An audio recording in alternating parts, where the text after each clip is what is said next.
কিন্তু তার দৈনন্দিন জীবনকে এমন ক্রিয়ায় আলোকিত মুক্তি নাকি তার প্রতিদিনের বিলাপ, যা চাই তা ভুল করে চাই, যা পাই তা চাই না। যে শিশুটা স্বপ্ন দেখেছিল খেলার মাঠে একজন ক্রিকেটার বা ফুটবলার হয়ে নিজেকে বিকশিত করার, বাস্তবে কি সে তার ইচ্ছে পূরণের সুযোগ পেল? নাকি ছোটবেলা থেকে রেসের ঘোড়া হয়ে যৌবনে প্রবেশ করল? মণ্ডপের প্রথম অংশে সেই স্বপ্নীল জগৎকে তুলে ধরা হয়েছে, একটি পুরুষের শৈশবের স্বপ্নের জগৎ।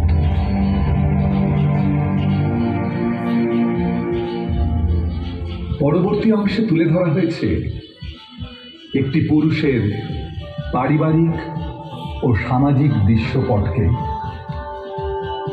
যখন সে যৌবন মদে মত্ত, তার জীবন সঙ্গীকে নিয়ে নতুন স্বপ্ন দেখার শুরু, সেখানেও সে তার জীবন বাজি রাখে পরিবারের প্রতিটি সদস্যের মুখে হাসি ফোটাতে। মাথার উপর ছাদ আর অন্যের সন্ধানে বারবার ভেঙে যায় তার স্বপ্ন। তার কানে বারবার বাজতে থাকে, খোকা, আমাদের একমাত্র সম্বল তো তুই। দিন শেষে যখন সে ক্লান্তি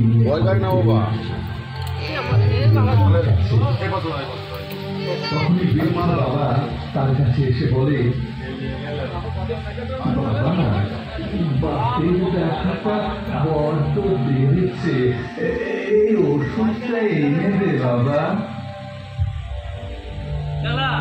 পাশের ঘর থেকে কিশোরী কন্যা মনে করিয়ে দেয়, বাবা এবার পুজোয় একটা লেহেঙ্গা কিনে দিতে হবে কিন্তু। অথবা সদ্য কলেজে ঢোকা সন্তান আবদার করে, একটা স্মার্টফোন না হলে আর চলছে না বাবা। বিধ্বস্ত মানুষটা তার সমস্ত বল কি দেখলি, দেখ একটা নতুনত্ব তো আছে। সংগ্রামের জগতে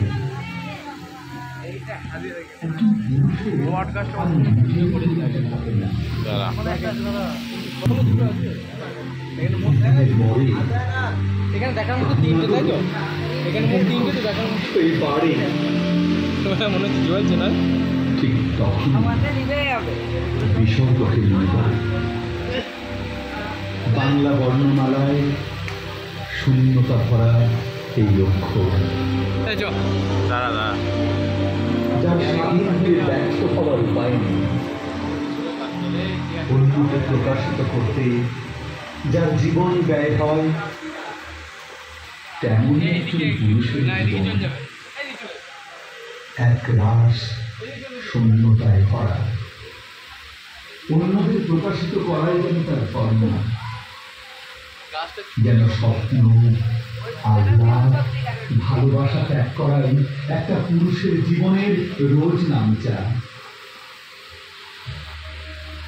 এই বিষয়কে সামনে রেখে ৩১তম বর্ষে অন্নদাপল্লী সার্বজনীন দুর্গোৎসব কমিটির নিবেদন বিসর্গ, সমগ্র মণ্ডপ পরিকল্পনা এবং রূপায়ণে সমীর মালক, আলোকসজ্জা প্রদীপ মণ্ডল, প্রতিমা নির্মাণে সোমনাথ চ্যাটার্জি, কণ্ঠে প্রবীণ দাম, সত্য নির্মাণে অডিও ভাইভ বর্ধমান। সকলকে শারদ শুভেচ্ছা জানাই অন্নদাপল্লী সার্বজনীন দুর্গোৎসব কমিটির পক্ষ থেকে।